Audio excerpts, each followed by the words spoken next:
Okay, so see, we've had a bunch of people join, so I guess we'll kick things off. My name is Alex Camlin, and on behalf of Society of Printers, I want to welcome you to our April event, which is the New Typography in America, 1920 to 1940, with Stephen Heller. The Society of Printers was formed in 1905 by Boston-based designers, typographers, printers, and other proponents of the arts and crafts movement in printing and the book arts. In non-pandemic times, we meet privately over dinner on Beacon Hill to enjoy not only each other's company, but also presentations by respected experts and luminaries from the many disciplines of our concern, including literate design, printing history, typography, publishing, and more. In a year marked by isolation, we're opening our meetings to the wider design and typographic and printing communities to offer a vehicle for the sort of connections and discussions that our organization values so much. If you're interested in learning more about the Society or making a donation to support this programming, you can visit our website or contact our governing council at secretary@societyofprinters.org. And I'm going to ask that the audience members remain on mute during tonight's talk and enter any questions you might have for Steve in Zoom's chat feature. We'll do our best to get those answered at the conclusion of tonight's presentation. So, aside from noting that his name is in fact Stephen Heller, our guest this evening likely needs no introduction from most of you. I will say that Mr. Heller is the co-chair of the School of Visual Arts MFA Design Program, Designer as Entrepreneur. He writes the visuals column, or he's the visuals columnist for and the art director of the New York Times Book Review. And among many other writings, he's also authored obituaries for numerous designers for the Times. He has published over 200 books on design, typography, political art, and popular culture.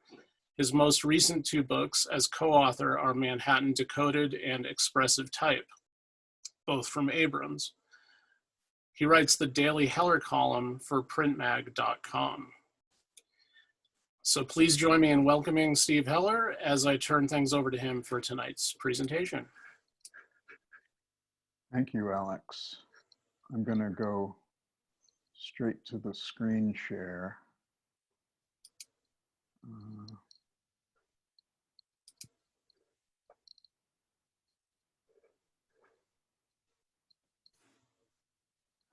And I'm going to start by thanking Chris Pullman for inviting me to speak last year. And thanks to our friends at Zoom for enabling me to give the Dwiggins lecture this year. I always wanted to have a poster with my name on it that said canceled. So thanks for that, Chris. I'm actually sure that Dwig would be Zooming with Herman Putershine if Zoom was around in his day. In 1984, my wife Louise Feely and I worked together with Dorothy Abbey, Dwiggins' erstwhile assistant, in Hingham on a joyful exhibition of the Dwiggins printed and original work that she had that we put on at the ITC Gallery in New York City. So it's an honor to speak to you in his shadow, although I don't think he cared much for those Bauhaus boys that I'll be talking about.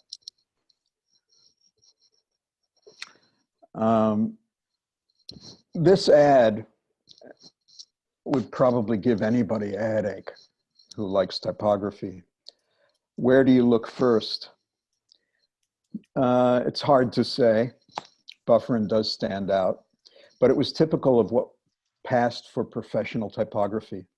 And although lacking a modern aesthetic, did its job well. For adverts, type was in the service of the sales message. Most ad designers were not rebels. They stuck to the playbook. In a capitalist country, selling goods was the goal and advertising was the means. Advertising's job was to attract consumers by following fashions dictated through trade manuals and journals. Yet some graphic designers and typographers believed the same messages could be presented more clearly, simply, and still be dynamic. Also, I want to refer you to the chat list. I put in some links that you might be interested in after the talk is over. Tonight I'll talk about a little bit about some words that changed the way we typographic designers understood and practiced type in America. And I will use the following words, so it's useful to understand their definitions. The first is mode, which equals fashion. The second is modern, which suggests contemporary or current, transcending and rejecting the past. Modernism is an early 20th century aesthetic philosophy that revolted against antiquity and sought to alter the world through the practice of design. Modernists are the designers that practiced, or a designer that practiced design that exhibited modernism. Modernistic is a style. It has modern mannerisms and conceits. And the new typography is the typographic expression of modernism that was formulated in Europe and is associated with the European avant-garde. It was codified by the designer, typographer, and scholar Jan Tschichold in 1925. The new typography is sometimes wrongly confused with modernistic design because certain tropes are common to both.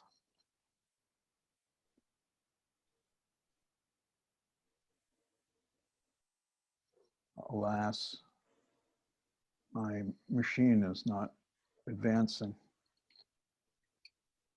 There we go, I'm sorry. The new typography is what I told you it was, and the Americanization of the new typography is what we're going to talk about tonight, assuming this machine continues to work. Parts of this talk were originally created for a symposium accompanying the exhibition Jan Tschichold and the New Typography, Graphic Design Between the World Wars, curated by Paul Sturton at Bard College in New York, in association with MoMA, where the Tschichold Design Ephemera collection has been held since 1937. I was asked to discuss how modernist ideas took hold in the US. Among the most enthusiastic American modernist designers from 1930 to the 1990s, Paul Rand's work was markedly influenced by Tschichold and the new typography.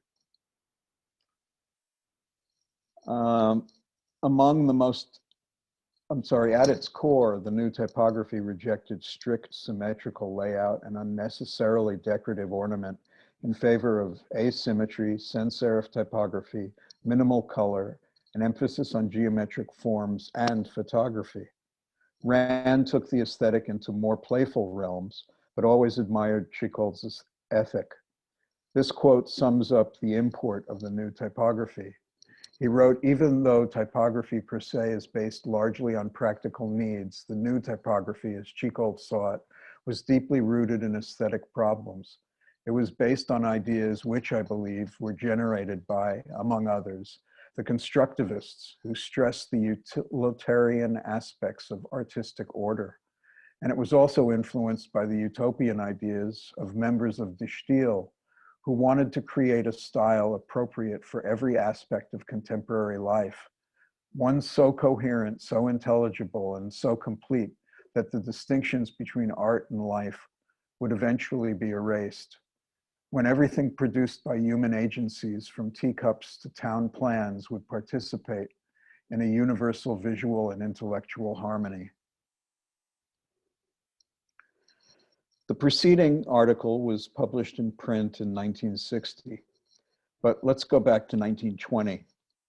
America did not have a strict typographic tradition.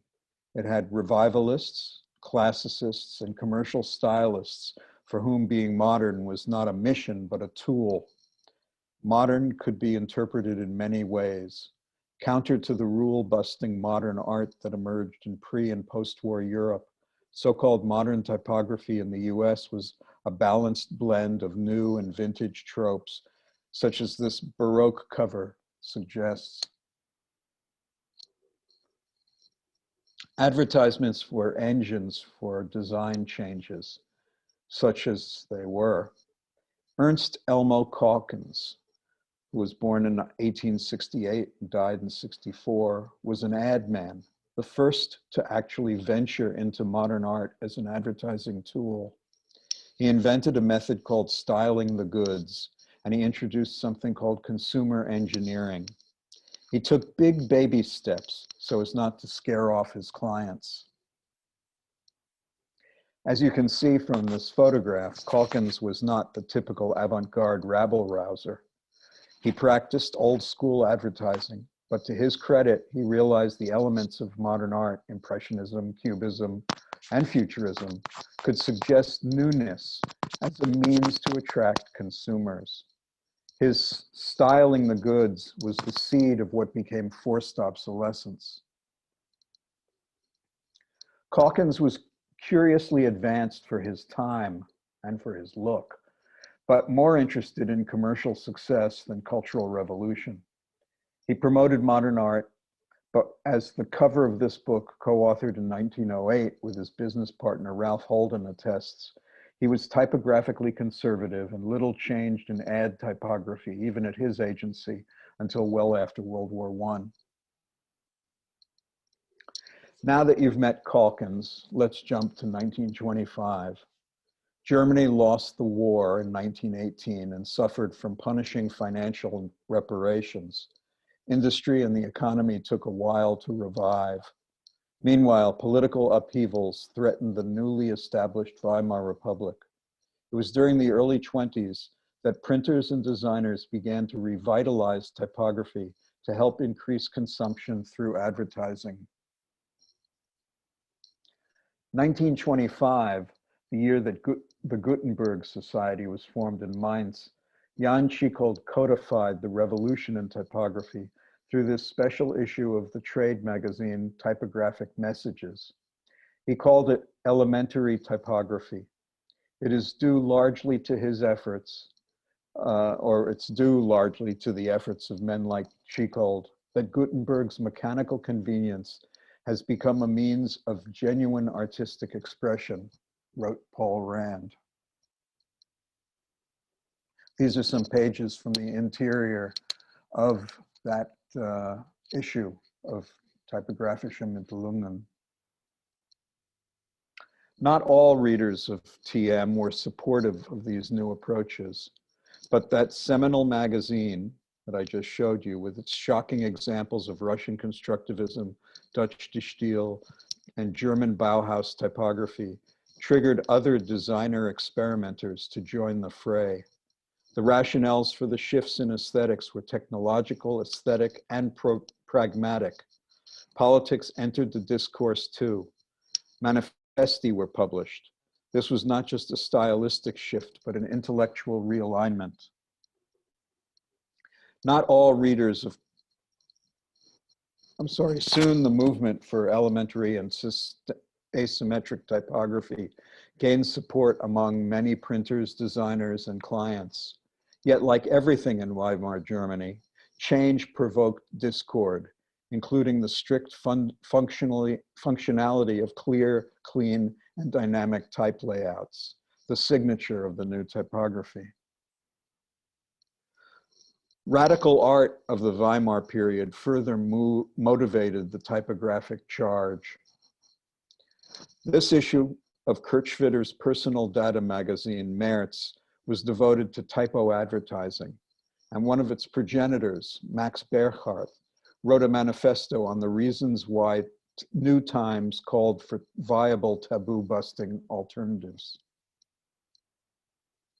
The new typography symbolized the new age by mixing what became a Bauhaus visual palette with a raucous data sensibility of combining random types and printers' materials. Schwitters, who used März to promote his own design business, showed in spec ads for Pelican Ink how recognizable visual patterns could be disrupted and thereby call attention to the product. Here's an even more radical spread with bold type and geometric abstraction that was contrasted to 19th century package design. This was an affront to some German printer designers, but Schwitters was intent on creating a toolkit that Chichold would ultimately showcase in this revolutionary book. Die Neue Typography, published in 1928, designed to instruct as well as convince designers and printers that a new mechanistic world demanded a change from status quo practices, or what the Bauhaus master Laszlo Moholy-Nagy would dub a mechanical art for mechanical times. Chichold, who briefly had changed his name to Ivan in sympathy with the Russian Revolution, was also briefly a typographic terrorist. This is a typical page from the new typography. It's very straightforward, nothing to get terribly upset about, but when you go from central axis type to a skewed asymmetric composition, you burn a lot of feathers. Type spoke volumes about society, about politics. In 1927, a year before Die Neue Typography was published, Bauer Foundry released Paul Renner's Futura, which examined notions of geometric purity, in part as an alternative to medieval black letter, which Chichold also advocated. Described as the typeface of our time, Futura proved to be a viable competitor in an expanding sans type marketplace. Also in 1927, Italian futurist artist and designer Fortunato de Pero created this bolted book, which he produced himself in Italy and brought to New York City as his portfolio to influence art directors to accept a new typography. Although he did not change mainstream advertising or publication design, it helped stoke a slow-moving engine. In the United States, by 1929, the new typography was picking up steam in avant-garde circles, usually through independent small periodicals. But actually, at the beginning of the Great Depression, radical changes in advertising was not high on the list of national priorities. That said, one magazine did do something radical. That was Vanity Fair, which used Futura as its headline face. And in fact, the first few issues, they only used lowercase letters. Prior to the Depression, however, some US companies, egged on by Ernst Elmo Calkins, introduced packages and designs based on modern aesthetics as an inducement for consumers to consume. These were exceptions, not the rule. I'd argue that America was slow out of the new typography gate because there was no ideological need to have it. Modernism was anti-bourgeois, and modernistic design was slowly being introduced as an alternative bourgeois style to help stir desire. Sans serif type gave the allure of new, and new had appeal in a stagnant marketplace. Magazines like the American Printer ran occasional reportage and critiques of European modernism to help trigger printers and typographers' interest and perhaps motivate more clients to go modern. The propaganda for a new typography that had captured Europe was getting some traction here. Many articles like this sought to attract printers and designers to the benefit of the new style. The new typography in America was not an attack on traditionalism, but on the outward tropes of advertising. This is typical of the rhetoric. The printer who looks upon modernism today as a hopeless bewilderment fails to see definite and consistent underlying force that is bringing into the character of art a new and unique style. Modernism is not a wayward enthusiasm. It is not exemplified at its best in the many grotesque creations that one encounters everywhere. While it can be considered a rebellion against conventions and traditions, it is not totally destructive. Although this modernistic approach was contemporary, this clutter of type and image is certainly what Chicold was not thinking of, or to not use a double negative, it was not what Chicold was thinking of. This is from 1929 as well, and this was not what he was thinking of either. But this ad for a paper merchant shows how certain core principles, including asymmetry, could be applied to modern American advertising. This is also from 1929, and it's an ad promoting Linotype, which talks about departing from the standards of layout and promotes typefaces and decorative material for, quote, discerning typographers to take some license and explore their fancies. In 1928, the same year that Chicold's New Typography was published in Germany, in the United States, W.A. Jwiggins published his own handbook, Layout in Advertising.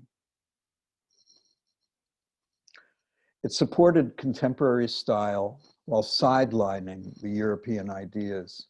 There was not even a nod to the new typography. Later, he jokingly referred to these modernists, as I said before, the Bauhaus boys. Paul Rand was always upset about that. In 1929, a major boost for the new typography appeared in the United States. Douglas C. McMurtry, who was from 1888 to 1944, a type designer, a founding director of Continental Type Founders Association, and later advertising and typography director for Ludlow Typograph Company, was also the editor of Ars Typographica and a type scholar, had written extensively about the continuum of typography.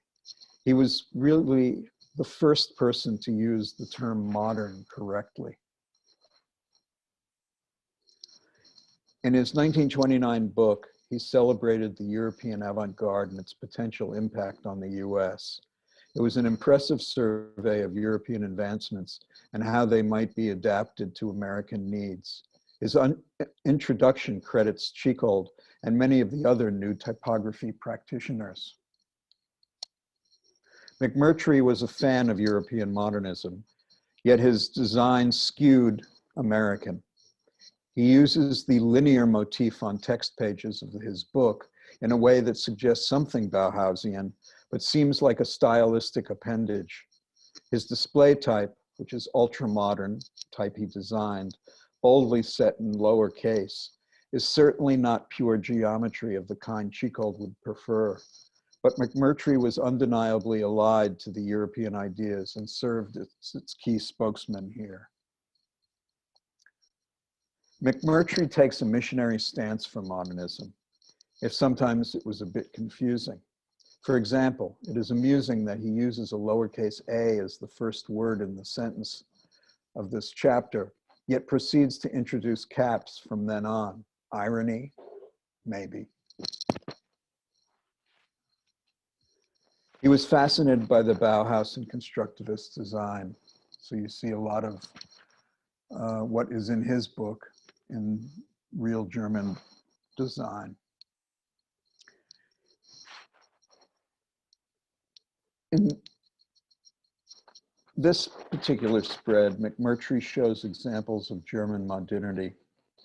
He also uses the dynamic parallel arrows pointing to destinations on this student travel advertisement, suggesting the linear motif that run through the pages of his book. He makes the argument that in contrast to the American advertisements, these advertisements for Marshall Field department store that are quite cluttered on the left would benefit from simplicity. Lucian Bernhard, another German emigre, the pioneer of Sackplakat, or the object poster, that transformed advertising by only showing the product being advertised and a short headline or logo, offered some typographic axioms for budding modernists in this 1929 Linotype magazine. He also gets into the act further along with his signature sans serif typeface. He talks about how the book has changed. The book is designed for readers with leisure and a receptive mood. Commercial printing has to reach its public regardless of time. And it has to attract the eye by force to drive a message home. So he's making a case for modernist design on the ultra bold side. American modern typography was in a state of evolution, but it was not about experimentation or rebellion so much as it was concerned with fashion. Edmund G. Gress was an advocate of typographic diversity in his American Printer monthly column on type, but for him, modernism was one of many stylistic options. Gress wrote critically and with a certain flair on type and typography for American Printer. He was an advocate of the new, yet with deep affinity for the past as well. This quote speaks loudly to his interests. In 1927, writing on the new typography that was then appearing on the horizon, he prophesied, "I believe that when American designers and typographers take hold of the new expression, there will evolve an American typography along with fresh and new lines that will stand up among the efforts of the old world. I have faith in our craft. We will not be satisfied merely to follow." Very patriotic. These are examples of what Gress believes are radical departures from American conventional practice. American expression was, in fact, compromised European modernism, with its edges dulled and the decorative elements upped a notch or two. By 1934, when this book, The New Typography and Modern Layouts by Frederick Ehrlich, who taught graphic design and type in a high school, there was a more direct link to European design and Chicot's core concepts. These had taken hold in US advertising, in part thanks to books like this. His table of contents echoes McMurtry's earlier book. To me, it represents something like a manifesto. He describes how the new typography, especially Russian constructivism, was a visual language rooted in simplicity that could be translated into US terms. Here is the new typography as he saw it and as was being practiced. You can see Chicot's work as well as others. Asymmetry, sans serif type, and geometric forms was, by 1931, finding acceptance in advertising design of the times. They drew consumers' eyes away from the traditional ads through ideas that telegraphed a contemporaneous aesthetic. And here Ehrlich shows some American counterparts, which are decidedly more modernistic than they are modern. Although he professed being an advocate, he still warned against excesses of the modern movement. And here is how Ehrlich foresees the dynamic elements of the new typography as filtered through an American lens.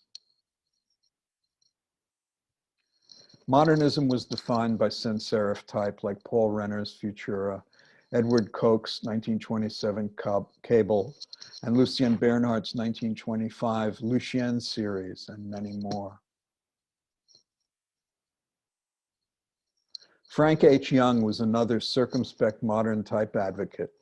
In a magazine article that he wrote titled "Modern Layouts Must Sell Rather Than Startle," he wrote, "Daring originality in the use of new forms, new patterns, new methods of organization, and bizarre color effects is the keynote of modern layout and is achieving the startling results we see today." At the same time, he cautioned against excess as well. In some instances, he says, enthusiasm for modernism has overshadowed the good judgment and the all-important selling message is completely destroyed.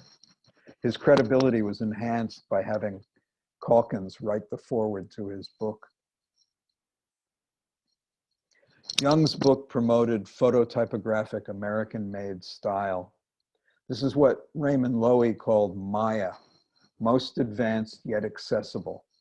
Do not step over the line of what the audience can mentally and visually handle. Other books at the time spread the European gospel. This 1936 textbook by Joseph Hefter and Leon Friend being a fabled art teacher at Abraham Lincoln High School in Brooklyn, did not have an ideological modernist bias, but rather examined the various stylistic and technical options that were being brought over by European designers. As commercial art was a profitable business, books like Guy Gahoon's manual provided a glossary of fashions. But probably the most popular fashion layout book of the late 20s and 30s was Alfred Tolmer's 1931 Mise en Page, published in Paris and London. The English edition became quite popular in the United States. It applied principles of modernism in the new typography that were considerably more appealing to audiences that sought luxury rather than aesthetic modern simplicity. This book is where modern meets modernistic, resulting in what we later called Art Deco. Ads made by and for the advertising industry introduced toned down modernism to the United States. Their agenda was not to radicalize design, but to produce desirous visions, which meant streamlining, as the American modernistic style was ultimately called, and introduced in part at the 1939 New York World's Fair. The new typography was not monolithic, as the American advocates proved that there was more than one way to interpret modernism and imbue it with an individual personality. This book cover, designed by E. McKnight Kauffer, an expatriate who returned to New York from London in 1939, brought his own typographic personality comprised of new typography and his own type style. The Americanization of the new typography was ostensibly to ditch the rules and follow instinct. It became something else, what I call American commercial modernism. And much later, as I said, it was called Art Deco, or Moderne, which had an E at the end of modern. With its own language of type satisfied by consumers, commercial foundries, including ATF, Ludlow, and Linotype, were producing these fonts at a fantastic rate. Some types, like the Nubian series, designed in 1928 by W.T. Sniffens for ATF, exuded a novel modernistic aura. Futura, the typeface of today and tomorrow, took America by storm. And even this stencil version, Futura Black, was extremely popular. Remember, all of this type was hot metal. Some of it was imported by sea, and much of it was made at the foundries in the United States. It was not easy to get these heavy metal fonts delivered by ship, but those faces that were not type founded here were delivered that way and took off and caused others to copy and improvise their own versions. Dwiggins did a sans serif, modern sans serif, called Metro for Linotype. It was designed especially to compete with Futura. Lucian Bernhard waded into the type business in Germany and ultimately made over 30 typefaces, including his signature Bernhard sans serif series from 1929 to 1938. It sold very well for ATF.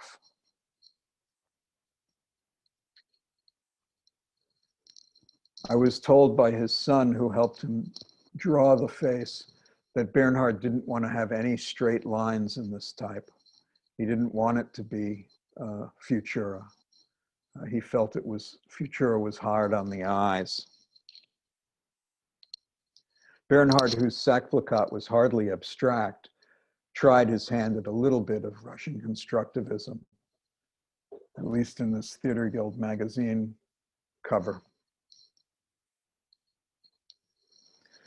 Meanwhile, trade magazines like Advertising Arts, which was an insert for merchandising and selling, were selling modernist ideas to agency designers and using all the tricks and conceits of avant-garde modernism, which included collage and juxtaposition of Gothic, grotesque, and script types. And they were modeled on European journals like this Dutch advertising magazine, De Reclame. Herbert Bayer, who was featured with his Bauhaus-influenced typography in the original Checold Elementare Typography, did this surreal cover for Gebrauchsgrafik, which was an influential magazine for modernism at the time, and for other forms of design as well. These are two advertisements for themselves by members of the Chicago 27, a loose group of designers, illustrators, and typographers who published an annual showcase for their work. They fit really well into the modern camp with work that looks contemporary now as it was when it was done in the 1930s. Chicago, it appears, was a hotbed of modern thinking.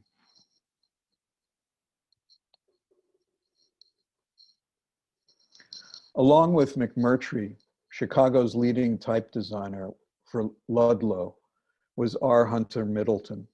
He designed faces whose goal was to define an American modernism. Tempo Black on the right went head to toe with Futura, but his other faces served the modernist creed as well. From advertising, the new typography was used in books. This treatment by Merle Armitage, who was a book designer and art director of Look magazine, using this thin slab serif for the Martha Graham headline with Futura titling type, says modernity, but not in an excessively overdone or radical way. And here's a 1930 example of a cover by architect Frederick Kiesler. Note the flush right title page with type nearly falling off the edge of the page on the right of all his title pages. This was the new typography.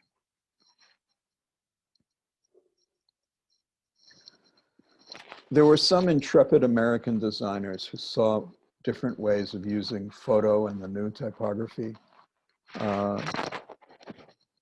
in unprecedented manner. Underscoring what Gress wrote about finding an American idiom, this is one of Paul Rand's early pieces for Autocar, the 1942 Mechanized Mules of Victory. It was selling its tank production for World War II.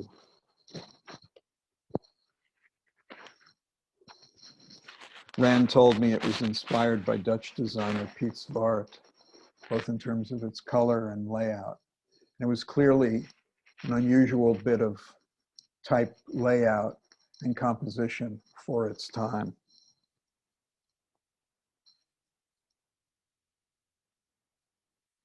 And downright beautiful.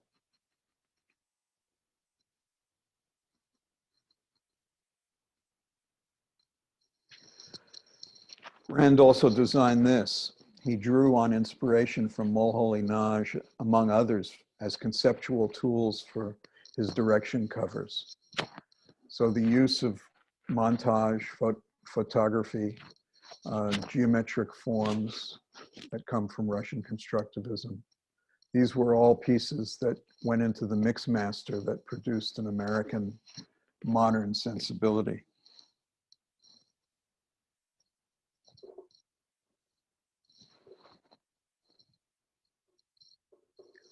Although this does not copy Checold's work, Rand's use of unjustified sans with a lot of white space and the photo as a decorative but conceptual element as well, is a textbook interpretation of the new typography. PM magazine was what we now call an influencer of design and style and design thought. This 1937 cover by Lester Beale shows a new typography influence and distinctly American interpretation. Beale was doubtless one of the more literal interpreters of Bauhaus constructivist and de Stijl visual concepts. His posters for the REA were from 1937 to 1941 are classic examples of that sensibility brought to the United States and used remarkably in government. Although Alvin Lustig fits into the new typography camp, and his metal type abstractions echo constructivist and Bauhaus work, it is likely that his influence here was more Frank Lloyd Wright. American architecture was indeed an influence on the new typography, but Lustig's Ghost in the Underblows was published in 1940. And these were title pages for the book that certainly have a flair that go beyond the limits of the new typography into a world of abstraction. As the 30s and 40s wore on and Americanized new typography became more prevalent, this is Herbert Bayer's cover for a catalog for MoMA.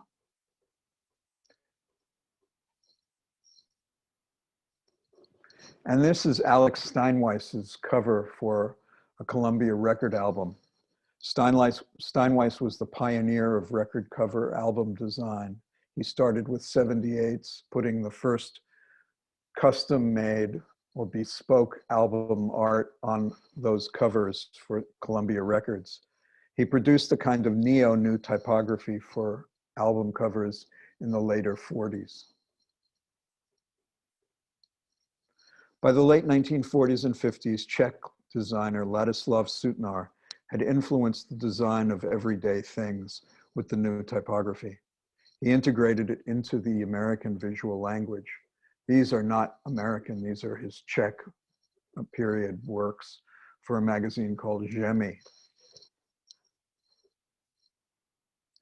This is one of his classic American works, and I can tell you now that I just got word that MIT Press will be publishing a facsimile version of this in 2022 that I was working on in Pilsen, where the Ladislav Sunar Foundation and school is housed.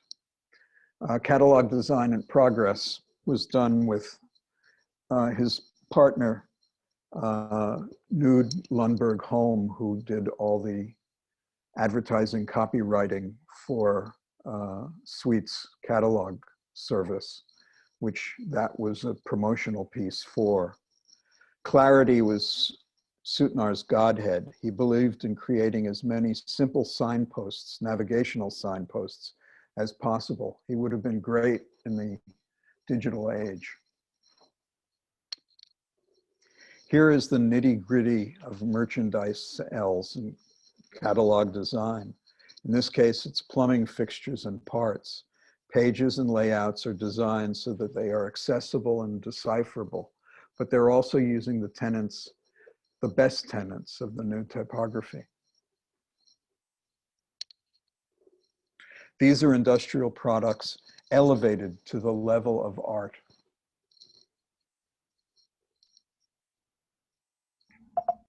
Corporations with design savvy relied on designers either schooled in or influenced by the new typography. This was manifest in the work done for the Container Corporation of America. And this is a book of their great ideas of Western man and other advertisements published in Chicago, 1946. The design director for CA was Egbert Jacobson, and he did this piece.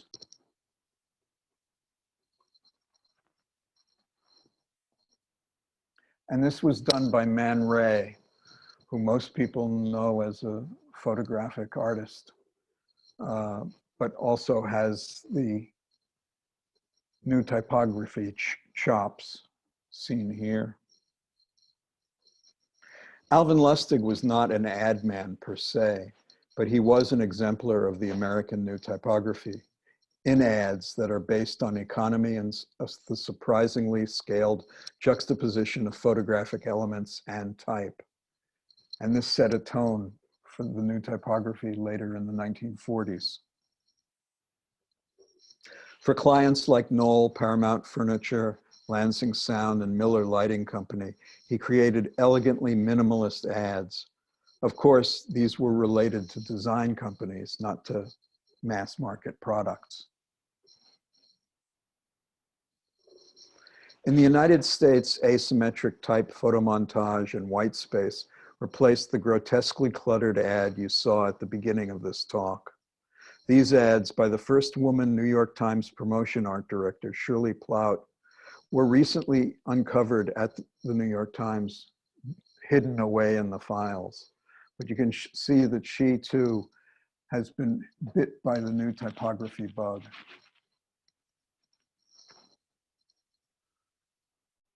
I'm going to end on this quote by Paul Rand.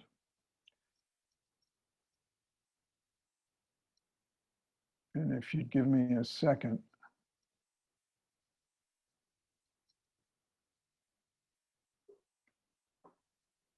I have to find a way of making it readable. Well, I can't make it readable. So read along with me. The question of national versus international typographic style actually eludes discussion. Any country or region which has a vital and strongly characterized people will necessarily impart its inevitable flavor to all forms of artistic output. This is natural and inevitable, and I think only objectionable when it becomes self-consciously chauvinistic and therefore contrived. The more urgent issues are not geographic, but aesthetic, historical, and sociological. Is what we produce today beautiful? Is it timely? Is it creative? Does it strengthen the cultural fabric of our society? It was written in 1950 for a talk that he gave in London. And it talks about how modern typography will be a universal form of type, a kind of global typography. And that's what we've been looking at, letter forms and how they've been impacted by art, politics, technology, how design has translated different forms of ideology and philosophy, and taking a more focused, closer look at design that began in Europe and ended up in the United States in its own idiom. And that's the new typography in America. I'm showing you this book because it came to me less than a week ago, and I was surprised to find that the author, Paul F. Gell, is covering much of the same ground that I am, except from a Chicago vantage point. And I urge anybody who's interested in the book to purchase it. My work in this area ended with this book, The Moderns, about mid-century American graphic design that I did with Greg D'Onofrio. We looked at the post-Neue Typography designers, with the exceptions of those older ones like Rand or Beale or Lustig. who were direct descendants from the Neue Typography, and then went on to those who were direct descendants from Rand, Beal, and Lustig, and others. So that ends my presentation for the night. Please forgive me for the hiccups, and I'm happy to take questions. No problem at all. I think it went pretty smooth. So there are a few questions. One was someone was asking who the designer was of the mise-en-page cover or book. I can't remember which. Someone said it was Alfred Tolmer. So I guess we're just looking for confirmation. Yes. I'm giving you confirmation, and I have two sources to back me up. Okay. Great. And then someone else was referencing a looks like an upcoming lecture at the so I'm sort of paraphrasing here, but upcoming lecture at the Type Directors Club entitled "What is Mies Typography," which deals with typography that Van der Rohe applied to 900 and 910 Lakeshore Drive in Chicago. So, and I guess the question was sort of like how is that different than what we're discussing? So I that sort of inspires a question for me, which is everything you showed tonight. Do you think that was sort of undone by the the sort of post-war or pre to post-war migration of designers from Europe to the quote-unquote American Bauhaus? Do you think that sort of shifted things after the period that you've been discussing tonight? No, I actually think it reinforced those things. It wasn't a form of typography for everyone, but more and more designers who were studying in design laboratories, let's call them, like Yale or Black Mountain, schools that were now teaching European ideas, gave life and inspiration to those people who went there. And I'm sure there are a number of people who went to Yale in this audience that were inspired by those who were inspired by the early Neue Typography. It also obviously influenced the Swiss typographers who had a big influence in the United States. I didn't talk about the Swiss. I didn't talk about how Jan Tschichold gave up the new typography and the fight he had with Max Bill over rejecting his own codification. There's a lot of history in here, and I think the war interrupted people's careers, but those who were able to stay on their feet once they came here didn't give up on the design techniques they were using. Lucian Bernhard did, but he's not part of the Neue Typography. He was doing more advertising, and his advertising just became less novel than it was when he was in Germany.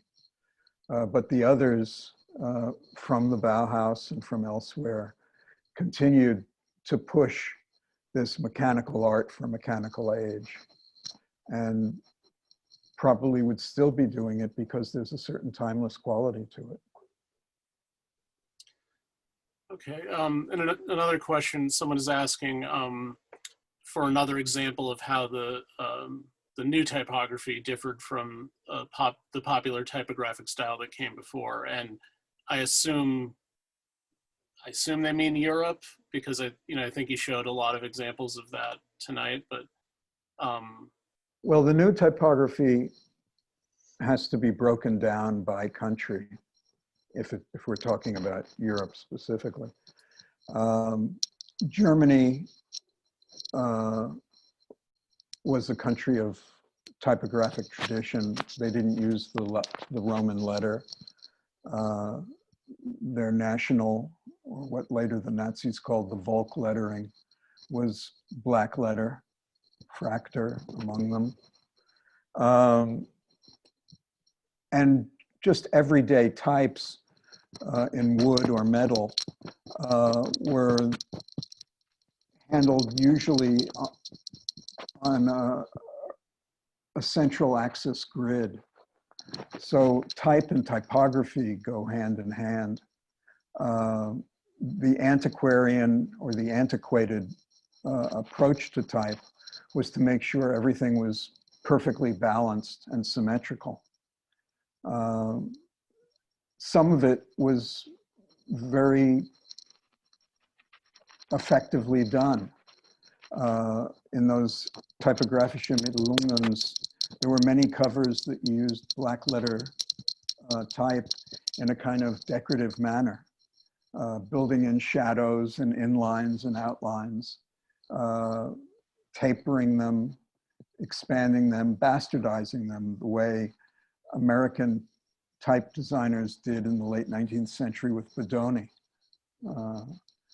They would take classical examples and kind of stretch them and push them and expand them and deflate them. Okay, and the next one, just asking if Ladislav Sunar knew Piet Zwart, and this question, it says there seems to be connections between the NKF catalog and Sunar's book. Well, they all knew each other because they belonged to the Ring, which was a loosely knit organization that also had a couple of strong exhibitions where kindred modernist designers showed their work, talked about their work, and shared their work. I did a book called 100 Classic Design Magazines, and among them are some of the magazines that were used to kind of propagate the ideas of the new typography or of modernism. So Sunar certainly knew what Zwart was doing, and Zwart certainly knew what Sunar was doing. There are others, if you go through this particular book or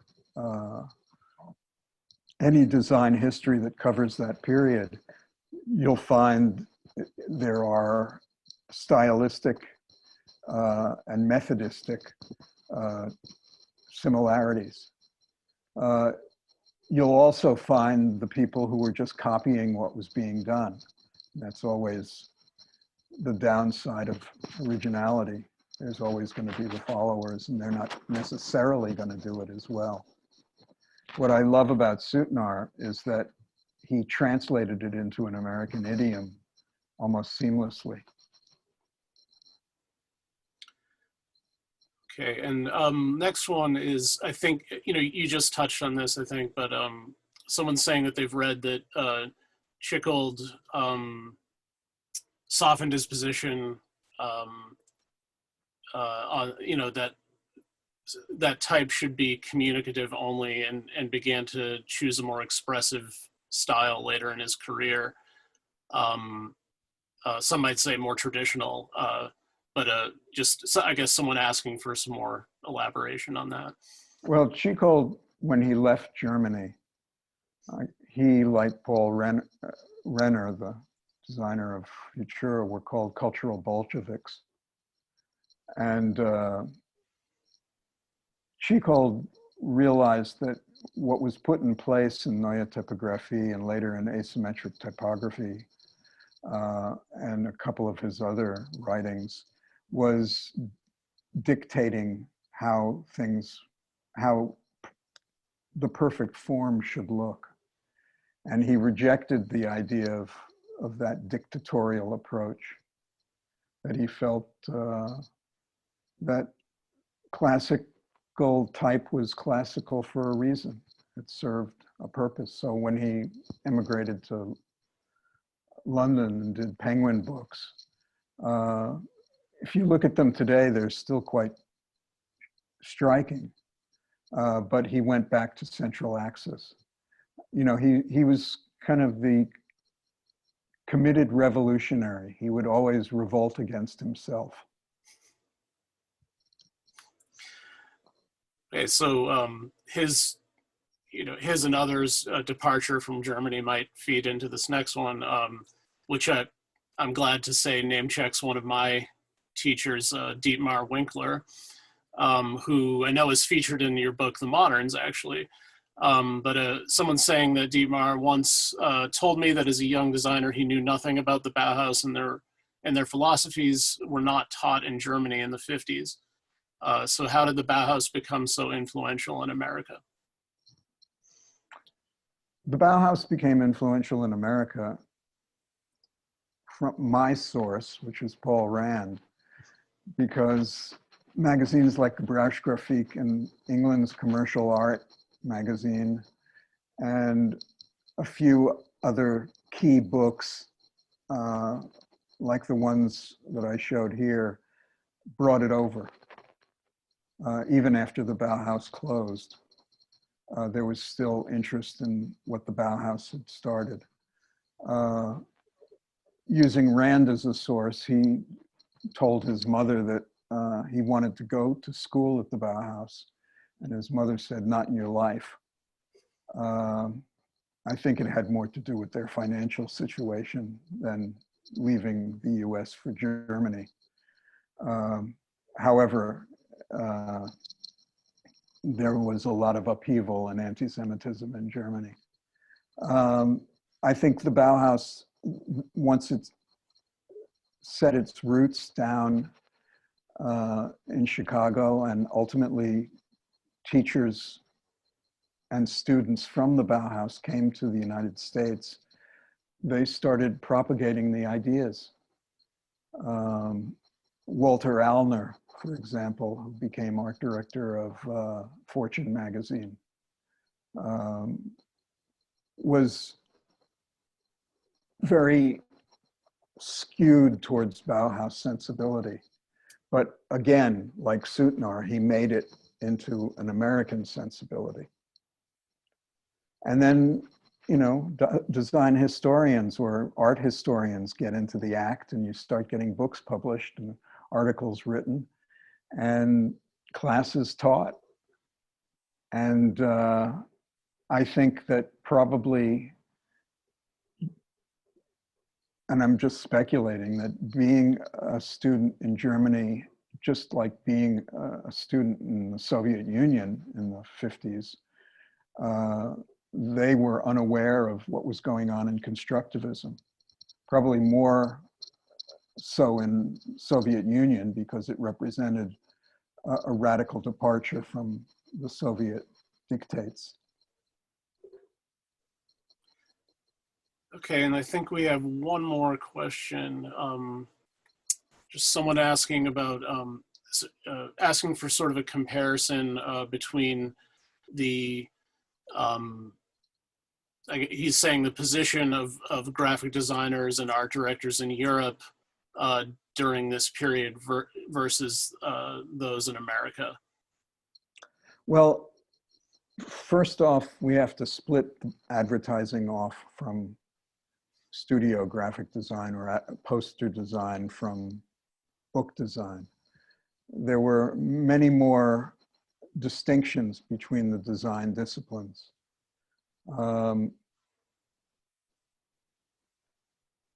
Herbert Bayer was art director for Dorland Agency in Berlin, and Dorland was a rather progressive advertising agency by all indications. In the United States, the advertising agencies didn't really come into their own as creative opportunities until Paul Rand started at Weintraub Agency, and that gave birth to Bernbach, and Bernbach gave birth to the creative team in the early 50s And from then on, there was creativity and advertising. Art directors for magazines in Europe had a certain status. But even though there was distinctions between disciplines, there was also the total work of art, the Gesamtkunstwerk, where you could be an artist and you could also be a typographer. You could be an artist and you could also be a graphic designer. You could be a sculptor and you could be a type designer. In the United States, there were strict delineations. But nothing is totally absolute. There were designers in the United States, particularly the industrial designers, led in part by Raymond Loewy and Norman Bell Geddes and Henry Dreyfuss, who also did graphic design, but mostly did product and industrial design. And they were considered the white knights of industry. They were the ones that were changing the look of things so that America could lift itself out of the economic doldrums. Okay, and I guess that's it for questions. The rest is just gratitude and thanks for a great talk, and just want to thank you so much for taking the time to be with us tonight. Glad to do it. Thank you for having me.